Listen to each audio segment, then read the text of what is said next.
আসসালামু আলাইকুম, আমি আশিক বলছি আর আপনারা দেখছেন ইন্টারনেট স্কুল। 2022 সাল আসার আগে ইউটিউব নতুন নতুন আপডেট নিয়ে হাজির হয়ে যাচ্ছে আমাদের মাঝে। ঠিক এরকমই 3টা আপডেট নতুন নিয়ে এসেছে ইউটিউবের এই 3টা আপডেট নিয়ে আজকে আমি আপনাদের সাথে আলোচনা করব। এগুলো আমাদের জন্য কতটা গুরুত্বপূর্ণ এবং কতটা ইফেক্টেড হয়ে দাঁড়াবে সেই বিষয়গুলো নিয়ে আজকের ভিডিওতে আলোচনা করব। তাহলে চলুন শুরু করা যাক আজকের ভিডিও। আর ভিডিওটি শুরু করার পূর্বে যারা আমার চ্যানেলটি এখনও সাবস্ক্রাইব করেননি প্লিজ সাবস্ক্রাইব করে রাখবেন এবং পাশে থাকা বেল আইকন বাটনটি অবশ্যই অন করে রাখবেন, যেন আমরা নতুন নতুন ভিডিও আপলোড করলে আপনাদের কাছে নোটিফিকেশন চলে যায় সবার আগে।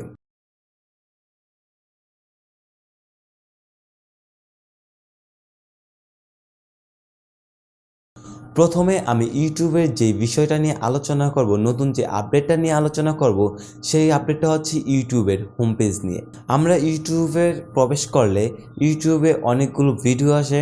আমরা যে কোনো একটা ভিডিও থাম্বনেলটা দেখে পড়ার জন্য যেখানে আমরা 1 সেকেন্ড ওয়েট করার পর একটি ভিডিও পেলে হতো, সেই ভিডিওটা যদি আমাদের ভালো লাগতো তাহলে আমরা সেই ভিডিওতে ক্লিক করে তারপর আমরা সেই ভিডিওতে সাউন্ড শুনতে পেতাম এবং সেই ভিডিওটা আমরা সেখান থেকে টেনে দেখতে পারতাম।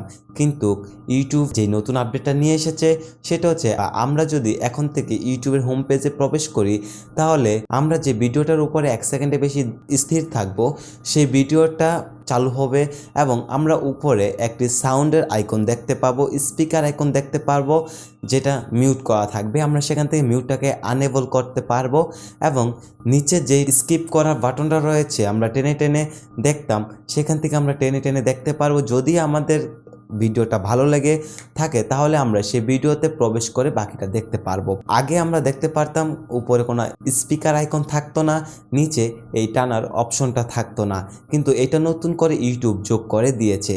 তবে এটা থেকে কোনো ওয়াচ টাইম বা ভিউ কালেক্ট হবে কি না সেটা এখনও জানা যায়নি। যদি জানা যায় তাহলে আমি আপনাদেরকে জানিয়ে দেওয়ার চেষ্টা করব। ইউটিউবের 2 নাম্বার যে আপডেটটা রয়েছে সেটা হচ্ছে সাবস্ক্রাইবার উপরে। সেটা যারা ভিউয়ার্স রয়েছেন তাদের জন্য একটু এফেক্ট ফেলতে পারে। যেমন ধরুন আমরা আগে একটি ভিডিও দেখে যে চ্যানেলের ভিডিওটা আমাদের পছন্দ হতো আমরা সেই চ্যানেলটাকে সাবস্ক্রাইব করতাম, ফলে পরবর্তীতে যদি সে একটু উল্টাপাল্টা ভিডিও আপলোড করতো, যদি আমাদের পছন্দ না হতো আমরা কিন্তু সেই চ্যানেলটাকে আনসাবস্ক্রাইব করে দিতে পারতাম। কিন্তু এখন থেকে আপনি যদি কোনো চ্যানেলকে সাবস্ক্রাইব করেন তাহলে আপনার সেই আনসাবস্ক্রাইব হওয়ার যেই সাদা অংশটা সেটা কিন্তু গায়েব হয়ে যাবে। পরবর্তীতে এই চ্যানেলটাকে আর আনসাবস্ক্রাইব করতে পারবেন না। সো আপনারা একটু বুঝে শুনে এখন থেকে চ্যানেল সাবস্ক্রাইব করবেন, যেন পরবর্তীতে সেই চ্যানেলটাকে আপনাদের আনসাবস্ক্রাইব করতে না লাগে। তবে এই ইউটিউব এই আপডেটটা কী বোঝাতে চেয়েছে এখনও বুঝতে পারিনি। 3 নম্বরে আমি যে আপডেটটা নিয়ে কথা বলবো সেটা হচ্ছে আমাদের মতো যারা ইউটিউবে কন্টেন্ট ক্রিয়েট করে এবং ভিডিও আপলোড করে তাদের জন্য। আমাদের ভিডিওতে ভিউস আসার একটাই মাধ্যম, সেটা হচ্ছে থাম্বনেল।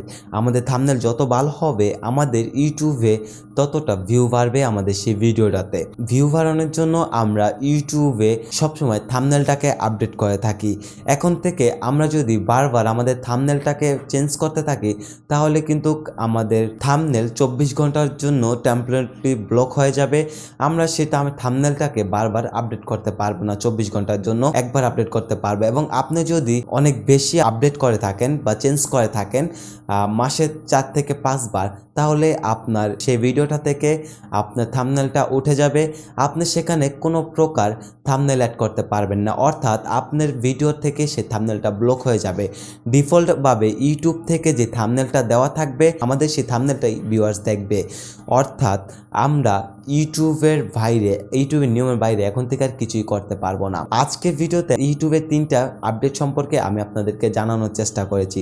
আশা করি আপনাদের এই ভিডিওটা খুবই হেল্পফুল হয়েছে এবং ভালো লেগেছে। যদি ভিডিওটা ভালো লেগে থাকে এবং হেল্পফুল হয়ে থাকে অবশ্যই ভিডিওটাতে একটি লাইক করে দেবেন এবং চ্যানেলটি সাবস্ক্রাইব করে পাশে থাকা বেল আইকন বাটনটি অন করে রাখবেন, যেন আমরা নতুন নতুন ভিডিও আপলোড করলে আপনাদের কাছে নোটিফিকেশন চলে যায় সবার আগে।